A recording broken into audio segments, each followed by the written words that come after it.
Detective Miles Corbin stood at the edge of the woods, the perpetual drizzle of Whisperwood Lane clinging to his coat like a second skin. It had been 7 years to the day since the last person saw Elara Finch alive. 7 years of questions, 7 years of ghosts. The case had been cold for a long time, but for Miles, it was a constant, low-grade fever. It was a file he couldn't close, a phantom ache in his bones. Elara, all of 16, had vanished from the very spot where he now stood, a small clearing where a makeshift memorial of faded flowers and rain-slipped teddy bears remained. Her parents, Mr. and Mrs. Finch, had said she was just going for a walk, a brief escape from homework. She'd been gone for only 20 minutes when her mother went to call her back, but Elara never answered. All they found was her pink scarf, neatly folded on a mossy log, and a single, perfectly white feather lying beside it. Miles replayed the old interviews in his head. The parents, tearful and distraught, with no apparent enemies. The friends, who said Elara was quiet, a bit of a daydreamer, but well-liked. The local, eccentric old man, Hemlock, who claimed he saw the woods take her. Every lead had gone nowhere. The woods had offered up no footprints, no signs of struggle, and no other trace of her. It was as if she had simply ceased to be. He'd spent months here, combing through the dense undergrowth, but the woods held their secrets close.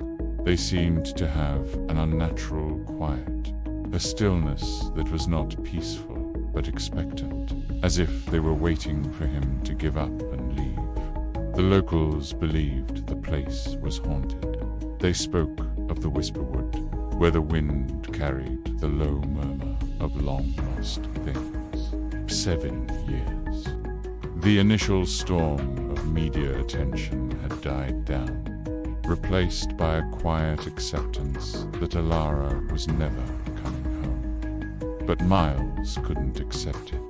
He kept returning, not because he expected to find a new clue, but because he couldn't stay away. He was tethered to the mystery, a prisoner of its silence. As he turned to leave, a glint of white in the wet ferns caught his eye.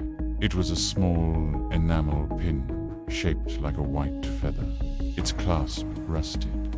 He picked it up, a tremor running through his hand. It wasn't the kind of thing a teenager would wear. It was old, almost antique. He had never seen it before. Miles looked back at the tangled tree line, the fog-shrouded green. The woods seemed to breathe a little more heavily now, their silence no longer empty, but full of a new, unsettling weight. The case of the Whisperwood girl wasn't just cold, it was evolving. And as he stared into the dark heart of the forest, Miles knew, with a certainty that chilled him more than the rain, that the answer was not in what was missing, but in what was waiting. In the dark and misty woods of Whisperwood, where gnarled branches clawed at the sky and secrets whispered on the wind, there was a clearing. And in that clearing 7 years ago, a girl had vanished. Her name was Elara Finch, and she was only 16. I'm Detective Miles Corbin, and this is the unsolved case of the Whisperwood girl. It's one of those cases that you don't ever forget, even if you try. It's burned into my mind, seared into my soul. I was working the night shift when the call came in. It was the local hiker who found her scarf and a single white feather in a clearing. No sign of a struggle, no other evidence, no witnesses. It was as if Elara had stepped off the earth itself. I know what what you're thinking. Why am I so obsessed with this case? It's been 7 years. It's cold. It's closed. That's what everyone thinks. But there's something about this case, something about this clearing in the woods that has kept me up at night. The woods are known as the Whisperwood because of the unsettling sounds that echo through the trees. Some say it's the spirits of the lost and the dead that wander these woods, forever searching for what they've lost. I spent the last 7 years poring over every detail, every piece of evidence, trying to find a new lead, a new witness, anything. I've walked that clearing in the woods hundreds of times, trying to get a sense of what happened here, why Elara came to this spot and then just disappeared. It's a big area.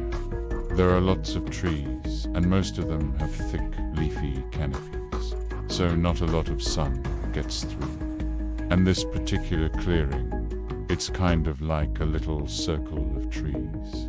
There's no underbrush, there's no rocks. It's just this little circular pattern of grass and dirt. And I've always believed that whatever happened here, whatever dark force took Elara that night, it didn't want to be found.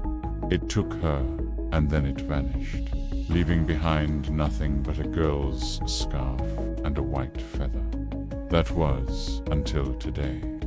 I just got back from another trip out to the Whisper. I've been going out there once a month, sometimes more, and I brought a metal detector with me. After I finished my sweep of the area, I started to pack up, and that's when I saw it. A small glint of metal in the grass. I knelt down and brushed away the dirt and pulled out a rusted antique enamel pin. It was shaped like a white feather. It's not much, but it's something. It's the first new piece of evidence in 7 years. It's a cold case, but maybe, just maybe, it's not as cold as I thought. Maybe the Whisperwood girl isn't waiting in the woods. Maybe she's waiting for me.